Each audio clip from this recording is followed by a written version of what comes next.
যখন পুরো দেশ বলেছিল আনসি পতন অনিবার্য, ঠিক তখনই একজন সেনাপতি বলেছিলেন, যতক্ষণ আমরা বেঁচে আছি আনসি কখনোই পড়বে না।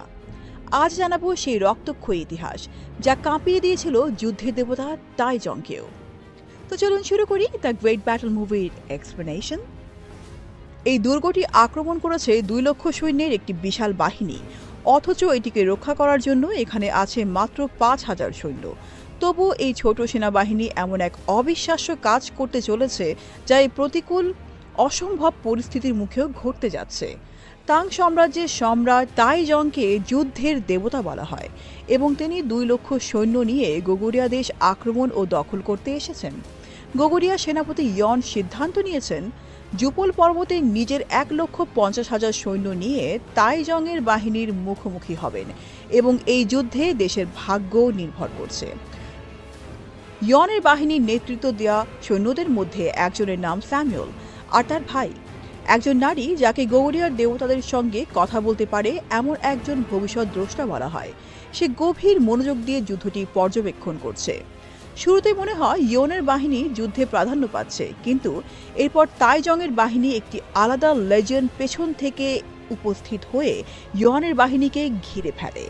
এরপর ইয়নের বাহিনী নির্মমভাবে হত্যা হতে শুরু করে, কিন্তু স্যামুয়েল এবং তার বোন সাহসের সঙ্গে লড়াই করে। সেই ভবিষ্যৎদ্রষ্টা বলে যে আগেই এই পরাজয়ের একটি দৃশ্য দেখেছিল। ইয়ন তার সেনাবাহিনীকে পিছু হটার নির্দেশ দেয়, আর এই আদেশ সবাইকে জানাতে গিয়ে স্যামুয়েলের বোন নিহত হয়। পরাজিত ও সম্পূর্ণভাবে বিধ্বস্ত হয়ে ইয়নের বাহিনী তাদের ঘরের পথে ফিরে যেতে থাকে। স্যামুয়েল তার বোনের মৃতদেহ পিঠে করে নিয়ে যাচ্ছে, তখন ইয়ন তাকে মৃতদেহটি ফেলে দিতে আদেশ করে। বাস্তবতাকে মেনে নিতে গিয়ে স্যামুয়েল কান্নায় ভেঙে পড়ে। তাইজং সেই ভবিষ্যৎদ্রষ্টাকে বন্দী করেছে। তার কাছে রয়েছে একটি বিশাল ধনুক ও তীর, যা গোগুরিয়া দেশের একটি পবিত্র ধর্মীয় নিদর্শন। বলা হয় এই ধনুক কেউই ব্যবহার করতে পারে না।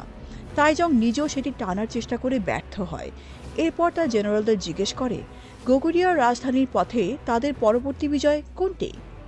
তারা তাকে জানায় সেটি হলো আনসি দুর্গ।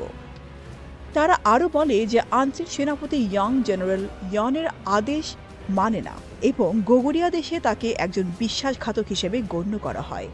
তাই এই দখল সহজ হবে, কারণ রাজধানী থেকে ইয়াং কোনো সহায়তাই পাবে না। এদিকে ইয়ান স্যামুয়েলকে আনসিতে ঢুকে ইয়ংকে হত্যা করার আদেশ দেয়, কারণ ইয়ং ও তার বাহিনী জুপাল পর্বতের যুদ্ধে ইয়নের সঙ্গে যোগ দিতে অস্বীকার করেছিল, যার ফলে পুরো যুদ্ধটাই হয়তো তাদের হাতছাড়া হয়ে গেছে। এই কাজের জন্য স্যামুয়েল একদম উপযুক্ত, কারণ সে আগে আনসির বাসিন্দা ছিল এবং সহজেই দুর্গে ঢুকতে পারবে। স্যামুয়েল বলে ইয়ংকে হত্যা করলে আনসির মানুষজন তাইজংয়ের বাহিনীর সামনে পুরোপুরি অসহায় হয়ে পড়বে, কিন্তু ইয়ন বলে যতক্ষণ আনসির লোকজন ইয়ংকে অনুসরণ করছে ততক্ষণ তারা সবাই বিশ্বাসঘাতক, ওদের মরতে দাও। আর আরও বলে তারা আনসিকে পরিত্যাগ করবে এবং রাজধানীতে গিয়ে তাইজংয়ের বিরুদ্ধে শেষ লড়াই করবে। এরপর স্যামুয়েল আনসির উদ্দেশ্যে রওনা দেয়। আনসির পথে স্যামুয়েলের সঙ্গে দেখা হয় 2জন পথভ্রষ্ট গোগুরিয়া সৈন্যের, যারা ইয়ংকে হত্যা করার অভিযানে তার সঙ্গে যোগ দিতে চায়। 3জন একসঙ্গে যেতে যেতে 2জন লোককে দেখা যায় যারা কাদার মধ্যে আটকে যাওয়া তাদের গাধার গাড়ি বের করে তুলে টানার চেষ্টা করছে। তাদের সাহায্য করার পর স্যামুয়েল তাদের একজনকে জিজ্ঞাসা করে সে যেন তাকে আনসির সেনাপতি ইয়ংয়ের কাছে নিয়ে যায়। তখন সেই লোকটি জানায় সে নিজেই ইয়ং। অন্য 2 সৈন্য বেপরোয়াভাবে ইয়ংকে আক্রমণ করতে যায়, কিন্তু তাদের জেনারেল চু খুব সহজেই তাদের পরাজিত করে হত্যা করে। এরপর সে স্যামুয়েলের দিকে এগোয়, কিন্তু স্যামুয়েল বলে যে সে আনসির লোক এবং সেখানে মানুষ তাকে চেনে। ইয়ং তখন চুকে বলে স্যামুয়েলকে বন্দি করতে, যাতে পরে তাকে জেরা করা যায়। চু স্যামুয়েলকে অজ্ঞান করে ফেলে। স্যামুয়েল জ্ঞান ফিরে পেয়ে দেখে তারা আনসির দুর্গে পৌঁছে গেছে। ইয়ং তার বাড়িতে ঢোকে এবং তাকে জানানো হয় যে বাজারে তার প্রয়োজন। সে বাজারে গিয়ে দেখে তার 2 লেফটেন্যান্ট পোং ও হ্যালবো লড়াই করছে। সে তাদের থামতে আদেশ দেয়, আর তারা সঙ্গে সঙ্গেই থেমে যায়। এতে স্পষ্ট বোঝা যায় সে কতটা অসম্মানিত।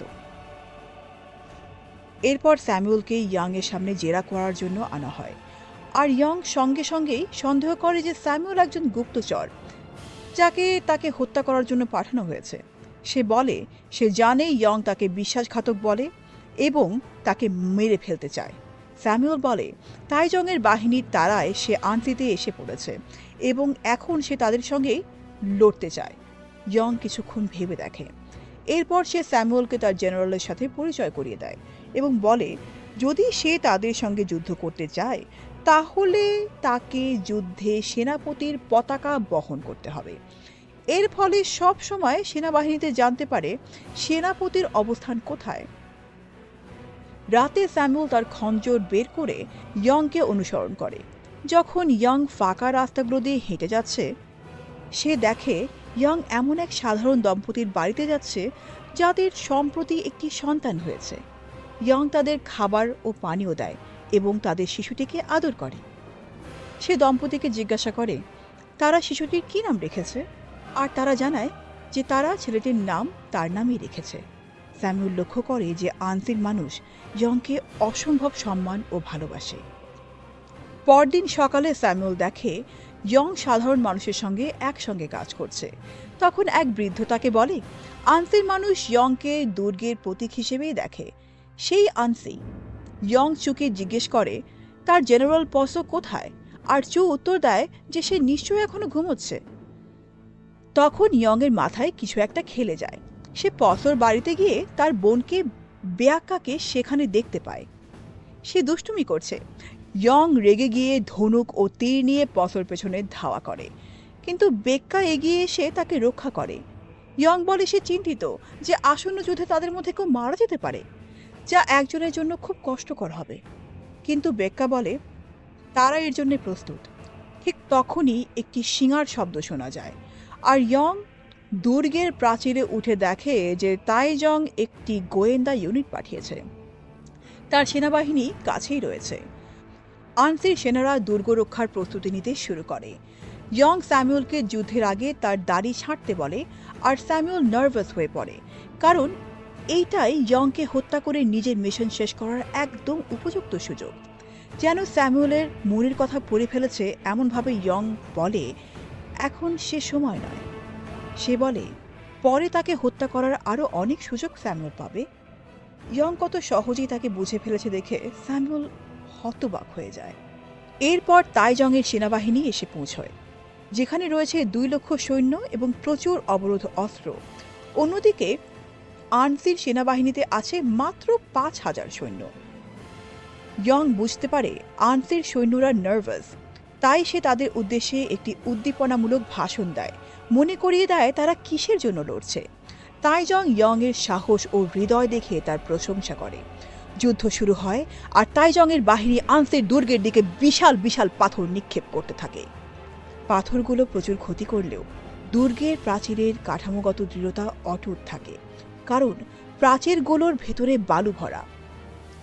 তাইজং তার সেনাবাহিনীকে প্রাচীর বেয়ে ওঠার নির্দেশ দেয়, আর তখনই প্রকৃত যুদ্ধ শুরু হয়। তাইজংয়ের বাহিনীর বিশাল অবরোধ মইগুলো তাদের সহজেই দুর্গে ঢোকার সুযোগ করে দেয়, কিন্তু ইয়ংয়ের সৈন্যরা সাহসের সঙ্গে লড়াই করতে থাকে। বেক্কা ও পসোর অশ্বরোহী বাহিনী ধৈর্য ধরে ইয়ংয়ের সংকেতের অপেক্ষায় থাকে, কারণ তারা তাদের সেনাপতির উপর সম্পূর্ণ আস্থা রাখে। কিছুক্ষণ যুদ্ধের পর ইয়ং তাদের সংকেত দেয়, আর তারা দুদিক থেকে শত্রুপক্ষকে ঘিরে ফেলে। এদিকে তাইজংয়ের বাহিনী দুর্গের দরজা ভাঙতে শুরু করে। তারা ভেতরে ঢুকতে সক্ষম হয়, কিন্তু দাঁড়িয়ে তাইজংয়ের সৈন্যদের নিচে ঠেলে ফেলে দেয়। ইয়ং বিশাল ক্রসবো বের করে নির্দেশ দেয়, যেগুলো ব্যবহার করে অবরোধ মইগুলো ফেলে দেওয়া হয়। প্রাচীর বেয়ে ওঠার আর কোনো উপায়ই থাকে না। তাইজং বাধ্য হয়ে পিছু হটার আদেশ দেয়। সে কারণে সব প্রতিকূলতার বিরুদ্ধে গিয়ে আনসি তাইজংয়ের বাহিনীকে প্রতিহত করে। স্যামুয়েল হতবাক হয়ে যায়। পরে রাতে স্যামুয়েল একটি স্বপ্ন দেখে, যেখানে সে জুপাল পর্বতের পরাজয়ের কথা মনে করে এবং ইয়নকে তাকে বিশ্বাসঘাতক বলতে দেখে। সে নিজের মিশনের কথা মনে করতে থাকে। ইয়ং তার ঘরে আসে এবং দেখে স্যামুয়েল সেখানে দাঁড়িয়ে আছে, তার দিকে খঞ্জর তাক করা। স্যামুয়েল জানতে চায় কেন ইয়ং ইয়নের আদেশ অমান্য করেছিল। ইয়ং বলে ইয়ন গোগুরিয়ার রাজাকে হত্যা করেছে, কিন্তু স্যামুয়েল বলে সেটি প্রয়োজনীয় ছিল, কারণ রাজা তাইজং বন্দীদের মুক্তি দিচ্ছিল। সে স্পষ্টভাবে তাইজংয়ের প্রভাবাধীন ছিল। ইয়ং যুক্তি দেয় রাজাকে হত্যা করাই আসলে এই যুদ্ধের সূচনা করেছে, এমন একটি যুদ্ধ যার কোনো প্রয়োজনই ছিল না। স্যামুয়েল বলে যাই হোক, যুদ্ধ তো হয়েছেই, আর ইয়ং জুপাল পর্বতের যুদ্ধে কোনো সাহায্য পাঠায়নি, যার ফলে হাজার হাজার গোগুরিয়া সৈন্যের প্রাণ গেছে। ইয়ং জবাব দেয় খোলা ময়দানে তাইজংয়ের সঙ্গে যুদ্ধ করা মানে আত্মহত্যা, আর সে যদি তার লোক পাঠায় তারও মারা যেতে হবে। স্যামুয়েল তাকে কাপুরুষ বলে আর জেনারেল ইয়নের সঙ্গে যোগ দিতে আদেশ দেয়। ইয়ং জবাব দেয় তার দায়িত্ব আনসিকে রক্ষা করা। ঠিক তখনই দূর থেকে একটি শিঙ্গার শব্দ শোনা যায় এবং জানা যায় যে তাইজংয়ের বাহিনী আবার এসেছে। এবার সঙ্গে বিশাল বিশাল অবরোধ টাওয়ার রয়েছে। চু আসে ইয়ংকে জানাতে এবং দেখে স্যামুয়েল তার খঞ্জর নিয়ে ইয়ং এর ঘাড়ের কাছে দাঁড়িয়ে আছে। সে স্যামুয়েলকে হত্যা করতে এগোয়, কিন্তু ইয়ং তাকে থামায়, বলে যে আগে তাইজংয়ের মোকাবেলা করতে হবে। অবরোধ টাওয়ারগুলো একসঙ্গে অনেক তাইজং সৈন্যকে ঢুকতে দেয়, যা আনসির সেনাবাহিনীকে পুরোপুরি অভ্যর্থিত করে ফেলে। ইয়ং তার সৈন্যদের তেলের ব্যাগ ছুটতে দেয় এবং সেগুলোতে জ্বালানো তীর ছুঁড়ে টাওয়ারগুলো আগুনে ভস্ম করতে থাকে। সে সব টাওয়ারে এভাবে আগুন লাগায়। একই সময় প্রাচীরের ওপর তাইজংয়ের সৈন্যদের সঙ্গে লড়াই চালায়। শেষ টাওয়ারটি জ্বালানোর পর তাকে কাঁধে একটি তীর আঘাত করে। সে চারপাশ দেখে এবং পায় যে তাইজংয়ের একজন জেনারেল তাকে হত্যা করার জন্য এগোচ্ছে। স্যামুয়েল তাকে শেষ পর্যন্ত বাঁচায়। জেনারেলের হৃদয় কেন্দ্র খুঁজে খঞ্জর দিয়ে তাকে হত্যা করে। ইয়ং অসুস্থ হয়ে পড়ে। 4 দিন পর ইয়ং এর জ্ঞান ফিরে পায় এবং স্যামুয়েলকে ধন্যবাদ জানায় তাকে বাঁচানোর জন্য। তাইজং রাগে ফেটে পড়ে যে এত ছোট সেনাবাহিনী এবং ছোট দুর্গ তাকে পরাজিত করতে পেরেছে। সে একটি নতুন পরিকল্পনা করে। ভবিষ্যৎ দ্রষ্টা আনসিতে আসে, সঙ্গে নিয়ে পবিত্র ধনুক ও তীর, এবং ইয়ংকে জানায় যে তাইজং তাকে শেষবারের জন্য আত্মসমর্পণের সুযোগ দিচ্ছে তার চূড়ান্ত পদক্ষেপের আগে। সে বলে তাইজং একটি বিশাল মাটির পাহাড় তৈরি করতে যাচ্ছে, যা আনসির প্রাচীরের চেয়ে উঁচু হবে। এবার তারা সেই পাহাড়কে ভাঙতে পারবে না এবং তার আক্রমণ প্রতিহত করতে পারবে না। পরের দিন প্রকৃতপক্ষে পাহাড় শুরু হয়। ভবিষ্যৎদ্রষ্টা বলে যে আনসির পতন দেখেছে এবং ইয়ংকে আত্মসমর্পণ করতেই হবে, কিন্তু ইয়ং তা অস্বীকার করে। কয়েক মাস পেরিয়ে যায় এবং পাহাড় তৈরি নির্ধারিত সময়ের চেয়ে অনেক দ্রুত এগোচ্ছে। স্যামুয়েল বলে যে তার রাজধানী থেকে সহায়তা চাইতেই পারে, কিন্তু ইয়ং বলে ইয়ন কখনোই সাহায্য করবে না। তার পাশও একটি পরিকল্পনা করে যা পাহাড় তৈরি করার আগে সরাসরি তাইজংকে হত্যার। বেক্কা বাকরুদ্ধ হয়ে যায় কারণ ইয়ং পাসোকে এমন আত্মঘাতী মিশনে যাওয়ার অনুমতি দিচ্ছে। ইয়ং বলে এটি তাদের একমাত্র সুযোগ। বেক্কা পাসোর কাছে যায় আর সে তাকে আশ্বাস দেয় যে জীবিত ফিরে আসবে। পাসো এবং তার সৈন্যরা তাইজংকে হত্যা করার উদ্দেশ্যে পৌঁছয়, কিন্তু দ্রুত তারা বুঝতে পারে যে তারা সরাসরি ফাঁদে পড়েছে। এর মানে আনসিতে একজন গুপ্তচর আছে যিনি আগে থেকে তাইজংকে হত্যা করার চেষ্টা সম্পর্কে জানত। পরবর্তীতে গুরুতর আহত ও প্রায় মৃতপ্রায় পাসো আনসিতে ফিরে আসে এবং ইয়ংকে গুপ্তচরের খবর জানায়। এরপর সে মারা যায় আর ভবিষ্যৎদ্রষ্টা স্বীকার করে যে সেই গুপ্তচর। সে বলে সে ভবিষ্যৎ দেখেছে এবং আনসির তাইজংয়ের বিরুদ্ধে কোনো সুযোগ নেই। তারা যদি বাঁচতে চায় এখনই সম্রাট তাইজংয়ের কাছে আত্মসমর্পণ করতেই হবে। সে ইয়ংকে অনুরোধ করে যুদ্ধ চালিয়ে না যাওয়ার জন্য, কিন্তু স্যামুয়েল তার ঘাড় কেটে দেয়, বলে যে আনসি কখনোই পড়বে না। প্রেমিকার মৃত্যুতে রেগে বেক্কা একা তাইজংয়ের অঞ্চলে যায় তাকে হত্যার চেষ্টা করতে। সে একবার শট দিতে সক্ষম হয়, কিন্তু তা কেবল তার গালের ওপর দাগ ফেলে। এরপর তার সৈন্যরা তাকে নির্মমভাবে হত্যা করে। পাসো এবং বেক্কার দাফনের পর স্যামুয়েল সিদ্ধান্ত নেয় নিজে রাজধানী গিয়ে জেনারেল ইয়নের কাছে সহায়তা চাওয়ার। সে ইয়নকে জানায় যে আনসির মানুষ সাহসের সঙ্গে লড়েছে এবং তাদেরকে বিশ্বাসঘাতক বলা হলেও তারা তাইজংয়ের সেনা থেকে গোগুরিয়াকে রক্ষা করেছে। তারা তার সাহায্য অবিলম্বে চায়। আনসিতে ফিরে ইয়ং কিছু বাচ্চাকে বালিতে খেলতে দেখে এবং একটি পরিকল্পনা করে।